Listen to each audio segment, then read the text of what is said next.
Hi everyone, Dr. Victoria Skirbo here, speaking to you from the Seeds of Transformation Healing Center in Wareham, Massachusetts. And we're going to look at the month of September for Donald Trump. I just, a little while ago today, I did a reading on the new moon for the United States of America. And it did indicate a new beginning of some sort, with, possibly some tower moments and then a new beginning, a leap of faith. So let's see what's in the sky for the President of the United States. The 45th. This new moon that's occurring in Virgo is actually happening in Donald Trump's first house. And while he has a lot of bravado, his ascendant is, I think, 29 degrees, or actually 30 degrees of Leo, which makes him very leonine in how he presents himself. But his first house is mostly Virgo, and Virgo is kind of an insecure sign. And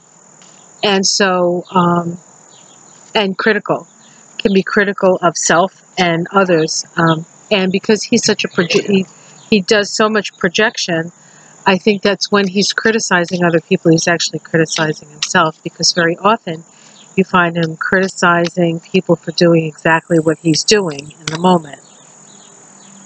So, all right, so I'm using a deck that a friend of mine gave me many, many years ago, and I rarely use it, but I saw it there and I was like, well, what the heck, why not? It's called Navigators of the Mystic Sea Tarot.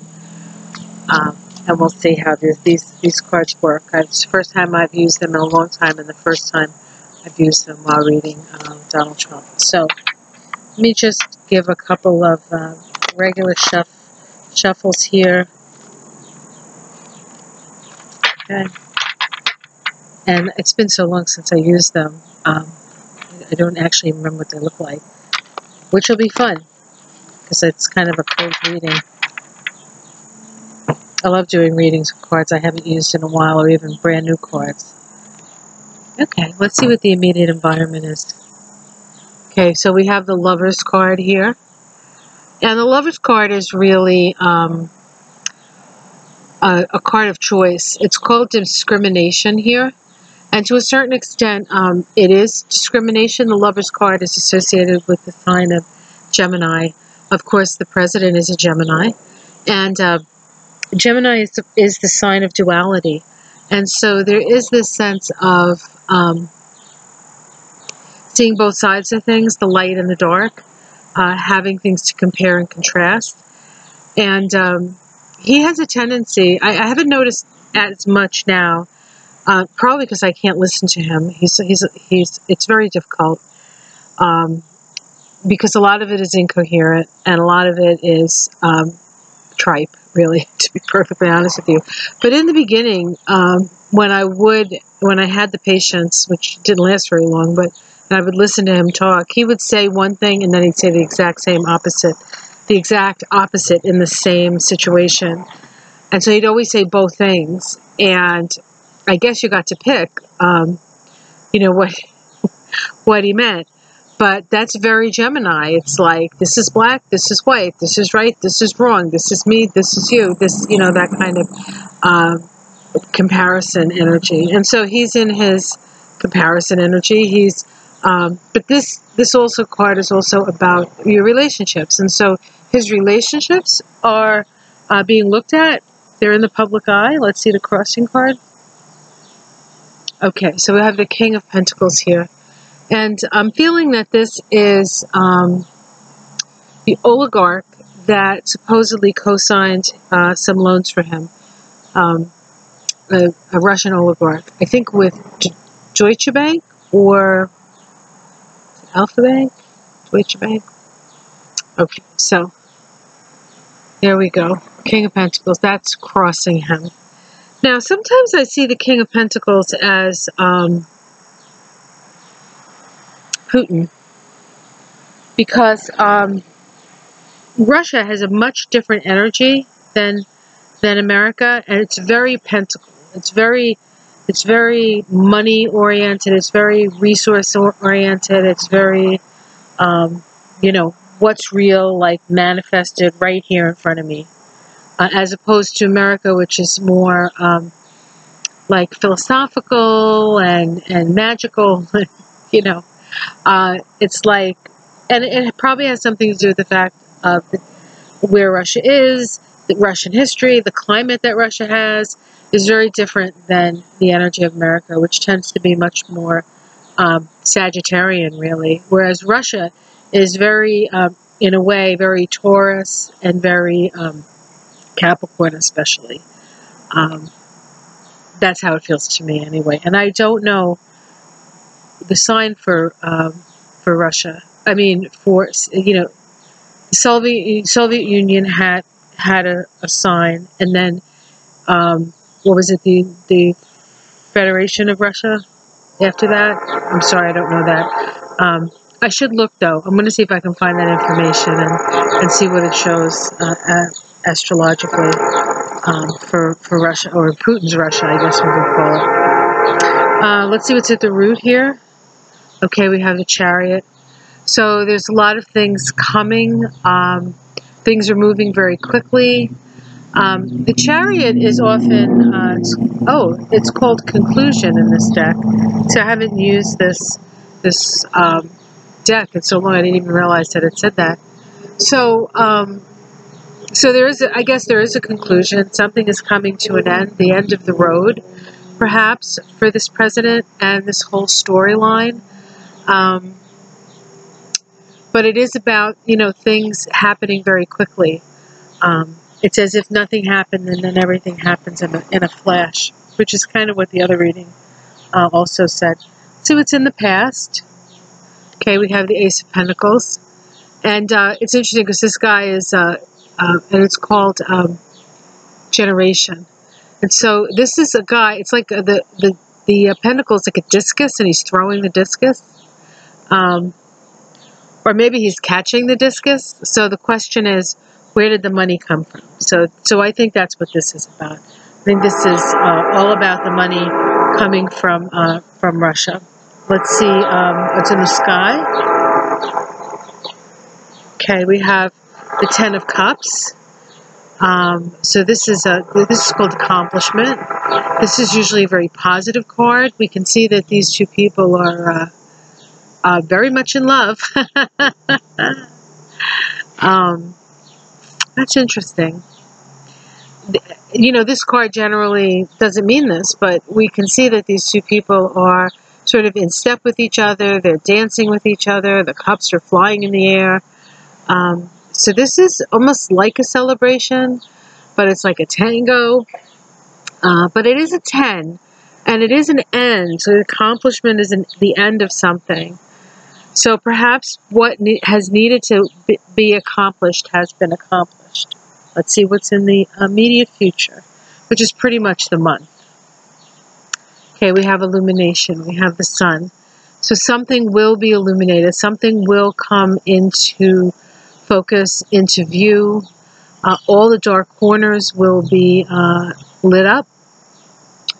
And this card is called organization. And so perhaps we'll get a bird's eye view of how everything was organized. But there is this sense of everything sort of being seen. And it is a 1 vibration. It's a 19-1 vibration. And the 19-1 is usually a vibration where we are moving in a completely opposite direction of where we started. And so I feel like there is a shift, and sort of it's a regeneration process. But what exactly does that mean? What does that regeneration mean? How this is seen from the outside. Okay, we have the Empress card here. Oftentimes the Empress is seen as Mother Russia. I don't generally see her as Mother Russia. I see her more as the rising feminine, the power of the feminine rising. And this card is called Conception. And so this is a sense of a new birth, Oftentimes, I don't know, is it in this? Yeah, I guess she does look a little pregnant. A lot of times in the different cards, the Empress is pregnant. But this Empress is green, right? Because it symbolizes nature. Okay, let's see his domestic situation. Okay, the Six of Pentacles. This has to do with balancing the scales, balancing the financial scales. It's called compensation in this deck. So I think that there's more information coming around the money. And I think they're trying to compensate within the family or maybe within the Trump organization, because for most part, his domestic situation is the Trump organization. Hopes and fears. Contention. This is the Five of Wands. So this is chaos. This is arguments. This is fighting. Now, he actually generally likes that. He likes when people are all up in a tizzy, because then he gets away with more. He'll like throw something out there that's completely ridiculous and awful, and everybody's looking there, but they should be looking here to see what's going on here. And it's very possible that this latest thing with the kicking sick kids out of hospitals and deporting them is the thing that he's throwing out there. So everybody's like, oh my God, what is he doing? And then he's doing something over here. It's distracting us. He's the master of distraction and the master of chaos, as it were. See the outcome? Okay, we have the Nine of Pentacles. So this is somebody who has made their own way. They've gone up their own ladder. This is called acquisition. Okay, so there's an acquisitory nature here.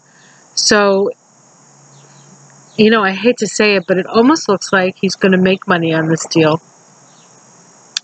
All right, let's see if we can pull a major arcana. Okay, the Tower. And perhaps that's what this is about. Maybe this is connected to the Moscow Tower or something, but whatever his acquisition is or was, or whatever the end product is here, we have the Tower right next to it. And so that is going to be destruction. And they call this attention. And certainly the Tower gets your attention, doesn't it? Okay, let's see what's underneath it all. These cards are kind of cool. Fortune. Rotation. And so this is a change of fortune. So it looks like the other cards were kind of correct. That part of this new beginning for the United States is going to have to do with a change of fortune for the president. And it really, on some level, and I think this is something that will have more insight on when it is finally over, because, you know, as a reader, I keep seeing it, other readers keep seeing it. When is the hardest thing to answer? And then, of course, we're all interacting with the energy, and the news keeps giving him all the energy. They keep giving him all the news. Everybody's paying attention to him. And so it's like he's a psychic vampire. Like, even bad attention is still attention. And so he just keeps feeding off of it. And we keep waiting for the fall to come, and it keeps getting further away because we keep feeding the beast. And, but all that being said, and maybe that's part of the lesson, it looks like that this is really the end of the road, that things are going to be illuminated and seen, and eventually, and it may not, like, you may not have the Tower moment this month, but what gets revealed this month ultimately sort of takes him in that direction. And so we have to really keep our ears and eyes open and not allow him to do this, hey, look at this, when something's going on here. And so the fact that the Ten of Cups is up top almost says to me that, as Americans, we have this dream of what being an American is, what it means for the person, the opportunities, and it is a dream because it's always been a dream and a promise, but not a reality. And I think that with his, I'll call it a reign instead of a term, because it's been more like a reign, we've really gotten to see what's real and what's not real, and what's really going on. And it's like we had to see it. The bubble of illusion and delusion had to be popped, and he was just the person to do it.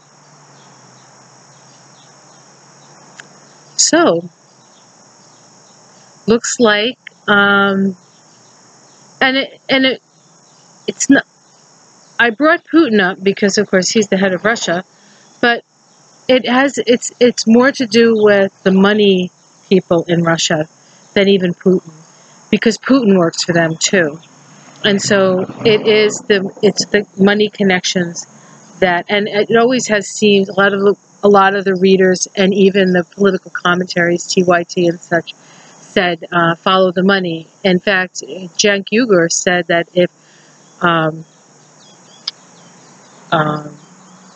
Mueller had just followed the money, it would have all been over. Now, we're not really sure. Mueller might have followed the money, but that wasn't his report. He sent things off to other places, and so we're not really sure. We still don't know everything that was uncovered, that was sort of passed off, like he was the quarterback and he kept throwing passes, and we don't know if those receivers or those tight ends or those linebackers have actually crossed to see if we get a score. But it was always going to end.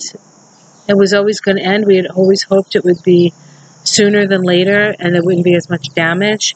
But it has changed us, and as 2020 gets closer, 2020 we're in a 12-3 vibration, right? We're in a hanged man vibration this year.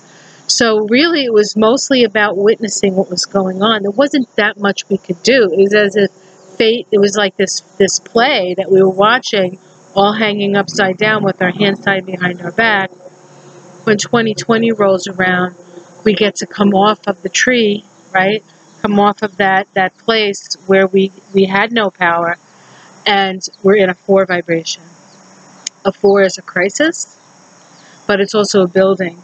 And so it's the time to sort of roll up our sleeves. And the fact that this new moon with Virgo is the energy of fixing what is broken, trine Uranus, great change and great change quickly, at the very structure of things, Taurus at the ground level. We also have a trine to Saturn of this new moon. It's a wider trine, and Saturn brings stability, and Saturn is about ready to go direct. And so Saturn has been retrograde for months now, and when Saturn is retrograde, the structures come down. When Saturn goes direct, and we start to rebuild and rebuild. And so we're going through this process of, while things are all falling down around us, we're also working to build things up at the same time. But it's fits and starts, and then there's all this other stuff going around that are like distracting us from it, but we're all doing it all the same. And if nothing, this presidency has helped us to come into contact with what we can do, or what we can visualize, or the idea that we have the power and that we don't have to depend on something outside of ourselves. And it may not feel that way, but once we can roll up our sleeves and start working at restructuring things, it's going to feel very different. It's going to feel very different. So, all right. Well, I hope you enjoyed that. These were fun. I haven't used these in so long. I'll have to use them again. Again, the name of the deck was Navigators of the Mystic Sea, tarot, and I love, of course, the back of these because it's the Tree of Life. Okay, guys, like and subscribe. I'll see you again tomorrow morning for the astrology, and I'm going to take off now. I have a reading in a little while, and then I think I'm going to go to the movies tonight. I said to my husband a little while ago, I said, hey, let's do something fun. And he just sort of looked at me strangely, and he goes, like, what? I couldn't think of anything. That's probably bad, right? Okay. Well, I like doing this. This is fun for me, so maybe that's why. Work is fun for me, so I guess fun without work I have to still figure out. Have yourself a great day. Bye.